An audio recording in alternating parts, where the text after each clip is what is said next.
नमस्कार दोस्तों, welcome to my channel and happy Diwali, Sat Sri अकाल, आदाब, जय श्री राम। आज हम फिर दोबारा हमारे जो काउंसलर है श्री विनोद कुरैती जी, उनके पास आए हैं दिवाली मुबारकबाद देने के लिए।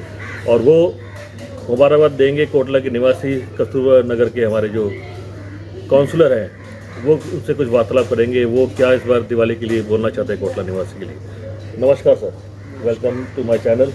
और वैसे तो आप हमारे चैनल पे आते ही रहते हैं। मैं चाहता हूँ कि इस बार आप दो शब्द बोले दिवाली के लिए, कस्तूरबा नगर के लिए, अपने वार्ड नंबर के लिए, कि किस तरह से बनाएं वो दिवाली, पॉल्यूशन ना हो, क्या आपकी सोच है? देखिए, सबसे पहले तो कोटला निवासियों को मेरी तरफ से दिवाली की हार्दिक शुभकामनाएं। और मैं तो सिर्फ यही चाहूँगा कि भाई एक तो जिस तरह का प्रदूषण का मामला है, बम पटाखे थोड़ा देख कर चलाएं और कम चलाएं। और दूसरा, आप जानते हैं कि पिछले टाइम में जिस तरह की महामारी रही, हालांकि इस टाइम इतना ख़तरा नहीं है, फिर भी लोगों को इतनी भीड़ भाड़ में नहीं जाना चाहिए। थोड़ा सोशल डिस्टेंसिंग का भी ध्यान रखें। और तीसरा, जिस तरह का अभी देख रहे हो कि मच्छर और ये अपने डेंगू मलेरिया का प्रकोप चल रहा है इस टाइम, उसे वैसे हम कंट्रोल कर चुके हैं, लेकिन फिर भी लोग बाग अपने उससे जागरूक रहें। और घर में जो भी है पानी जो पता आप जानते कि वही साफ पानी के अंदर ही डेंगू मलेरिया ये सब डेंगू मच्छर पलता है, तो पानी को ना भरने दे, ऊपर टायर वगैरह ये, और अपने कूलरों में दवाइयाँ छिड़वा। हमारी एमसीडी और मैं खुद पूरा राउंड कर रहा हूँ, फॉगिंग कर रहे हैं। तो बस इतना ही मैं ये कहूँगा कि भाई अपने साफ़ सफाई का ध्यान रखें और दिवाली को बहुत अच्छे से मनाएं, जैसा कि अयोध्या में मनाई जा रही है कि भगवान राम का जो हमारा भव्य मंदिर बना है, हमारी आदरणीय नरेंद्र मोदी जी और यूपी के मुख्यमंत्री योगी जी के प्रयासों से सबको दिवाली की बहुत बहुत शुभकामनाएं। भगवान राम सबको सुख संपत्ति दे और उनके घर में हर तरह की खुशियां दे। मैं सिर्फ इतनी ही कामना करता हूँ। जय श्री राम। सर, मैं एक बात पूछना चाह रहा था, जैसे कि हमारे प्रधानमंत्री जी मोदी जी जो बोलते हैं कि वो बहुत अच्छी एक बात है उनके संदेश में जो हमेशा आती है कि सबको एक, कहते हैं ना, बिजनेस मिलना चाहिए। तो जैसे उन्होंने कई साल पहले से वो स्टार्ट कर चुके थे कि दिया जलना चाहिए घर में, तो जिससे कि आगे आमदनी आए। इसके बारे में आपके क्या विचार है? देखिए रोहित जी, आपने बहुत अच्छा क्वेश्चन किया है कि सही मायने में जो हमारे दस्तकार थे, हाथों के हुनर थे, कुछ समय से विदेशी प्रोडक्ट के हाथों बिक गए और वहाँ की तरफ ज़्यादा आकर्षित हुए। जो मोदी जी ने अभी सबका साथ और सबका विकास एक नारा भी दिया और उद्योगों को आगे बढ़ाने का भी एक नारा दिया, तो मैं तो ये कहता हूँ कि लोगों को जैसे अपने कुम्हार भाई हैं उनके दीवे लें, और जितनी भी आइटम है, मूर्तियाँ बनती है मिट्टी की, उनको ज़्यादा से ज़्यादा ख़रीदें, ना कि चाइना का सामान ख़रीदें। इससे एक तो हमारे लोगों को रोज़गार मिलेगा और दूसरी बात, एक शुद्ध बर्तन भी कहलाता हमारा मिट्टी का।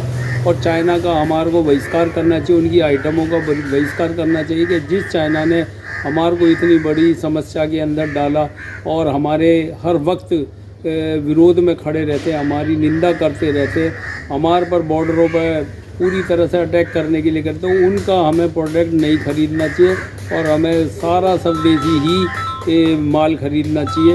उससे हमारे देश की एक तो आर्थिक व्यवस्था ठीक होगी और दूसरा हमारे लोगों को रोज़गार मिलेगी। और ये देखते जिस तरह की भाई सबका साथ और सबका विकास का जो नारा है, वो नरेंद्र मोदी जी का सपना पूरा होगा। मैं सिर्फ इतना ही कहना चाहता हूँ। और एक सवाल और पूछना था कुरैती जी मुझे आपसे, कि अभी 2022 में जो इलेक्शन आने वाले हैं, उसमें आप क्या सोचते हैं कि क्या हमारा कोटला के अंदर क्या अच्छी चीज़ आप करने वाले आगे जाके की? मुझे लगता है, मुझे 100% श्योर है कि आप ही जीतेंगे और आपने जो अच्छा कार्य करा है वो दिखाई दे रहा है हमें सारा। धन्यवाद रोहित जी। अगर जो ऐसी आप मेरे लिए कामना करते हैं और क्षेत्रवासी मेरे लिए कामना करते हैं कि मैं दोबारा जीतूँगा, लेकिन मैं सही पूछो तो कोटला वासियों का और जितने भी वहाँ पर समाज के लोग रहते हैं, चाहे वो गुजर समाज हो, वाल्मीकि समाज हो, या कोली समाज हो, या हमारा बनिया समाज हो, मैं सभी का हृदय की गहराइयों से धन्यवाद करता हूँ कि उन्होंने अब तक के जितने भी काउंसलर रहे हैं और सबसे ज़्यादा वोटों से कहते हैं कि मैं वहाँ पर जीता हूँ, तो ये मेरे लिए एक बहुत बड़ी उपलब्धि और बहुत बड़ी खुशी। और उसके बाद जैसा आपने कहा भाई क्या मतलब कार्य करने की मैंने पूरी क्षमता दिखाई।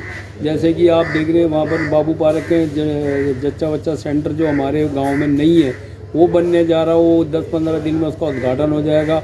और हमारा जो ये कोटला बारात घर है, ये मल्टी लेवल पार्किंग जो कि हमारे पूरे क्षेत्र में हमारे लोग बाहर जाके शादी ब्याह करते हैं और कम से कम मतलब कि रेट के अंदर के रेंट के अंदर हम कोटला बारात घर को, जिसमें मल्टी लेवल पार्किंग और बहुत सुंदर मतलब कि बारात घर वहाँ बनेगा कोटला के अंदर।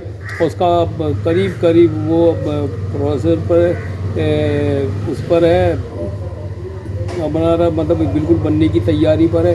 किसी भी वक्त उसका इनॉग्रेशन हो जाएगा और इसमें बहन मीनाक्षी लेखी जी को ही सिरे जाता है। और दूसरा रोड की व्यवस्था, किसी टाइम पर जब मैं जीत गया था तो लोग कहते थे रोहित जी कि भाई यहाँ पर सफाई बहुत बड़ा चैलेंज है, सफाई कोई भी नहीं करा सकता। लेकिन इन 5 सालों में कोई भी कि ये कह दे कि एक जगह कोई मलबा पड़ा रहा हो। अब देखिए जो कूड़ा डलता वो तुरंत उठता भी है, पर ऐसा नहीं है कि वहाँ पर कूड़ों के ढेर लगे हुए। तो पूरी हमने सफाई की व्यवस्था रखी। और जो आने वाले टाइम में अगर जो मैं इस बार अगली बार मैं जीतता हूँ तो वहाँ पर स्कूलों का और स्किल डेवलपमेंट पर मैं काम करूँगा, जिससे क्षेत्र की बेरोज़गारी दूर होगी। मैंने इस पर काम भी किया हुआ है। स्किल मिनिस्ट्री से मेरा टाई अप हुआ था। हमने चाणक्यपुरी के अंदर 3,500 बच्चों को हमने रोज़गार दिया, उनको ट्रेनिंग दी। और वही मेरा सपना कि कोटला के अंदर, क्योंकि उसके अंदर कोई क्वालिफ़िकेशन की इतनी ज़रूरत नहीं, जैसी जिसकी क्वालिफ़िकेशन होती है वैसी उसको रोज़गार दिया जाता है। ऐसा मतलब कि उसके अंदर एक वो है पोटेंशियल है और उसमें अपने एक प्रतिक्रिया भी है कि भाई किसी तरह जैसी जिसकी क्वालिफिकेशन। उसमें सबसे बड़ी बात है कि जो पढ़ाई से वंचित रह जाते किसी कारण या नहीं पढ़ पाते, उन्हें वेल्डर, मैसन और प्लम्बर की ट्रेनिंग देकर वो बहुत अच्छा मतलब कि अपना व्यवसाय को चला पा रहे हैं और विदेश भी गए रोहित जी। तो ये उसका काम मैं किसी टाइम भी, मुझे अगर जो जगह मिल जाती है तो स्किल डेवलपमेंट से मेरे को कोई दिक्कत नहीं है। हम उस काम को किसी भी टाइम शुरू कर सकते हैं। बहरहाल हमारे को जगह मिलनी चाहिए। वहाँ जगह कोटला में मिल नहीं पा रही। क्या कोई 200 गज का अगर जो कोई हॉल मिलता है तो उसमें हम ट्रेनिंग दे के बच्चों को, उनके कहते हैं सबका साथ और सबका विकास और सबको एक हुनर दे सकते हैं। तो ये ऐसा मेरा सोचना भी है। और रही बात उसकी, भाई कार्य तो मैंने इतने किए हैं कि मैंने सबसे बड़ी वैक्सीन सेंटर हमारे कोटला बारात घर में लगा, जिसमें 200 से 250 वैक्सीन डेली लगी कोरोना के टाइम में। और एक रिकॉर्ड बनाया हमारी मतलब कि कोटला के अंदर। तो बहुत छोटे छोटे काम, मेरी एक बुक छपी है उसके अंदर भी आप देख सकते हैं। अगर मैं दोबारा जीतता हूँ तो सबसे पहले मैं बेरोज़गारी के ख़िलाफ़ काम करूँगा कि आदमी के पास जब अपना रोजी रोज़गार होगा तो देश का विकास तो होएगा ही, लेकिन कोटला वार्ड का भी विकास होगा। अगर जो जब काम होगा, हाथ में पैसा होता है तो फिर कोई भी तरक्की कर सकता है। ऐसा मेरा सोचना है। धन्यवाद, बहुत बहुत धन्यवाद हमारे चैनल पर आने के लिए। तो ये थे विनोद करोहिता जी, जिन्होंने दिवाली के उपलक्ष्य में सारे कस्तूरबा नगर के वासियों को हैप्पी दिवाली बोला है। तो मैं इनका बहुत बहुत शुक्रिया करता हूँ। आप सबको मेरी तरफ से, मेरे चैनल की तरफ से हैप्पी दिवाली। धन्यवाद। जय श्री राम।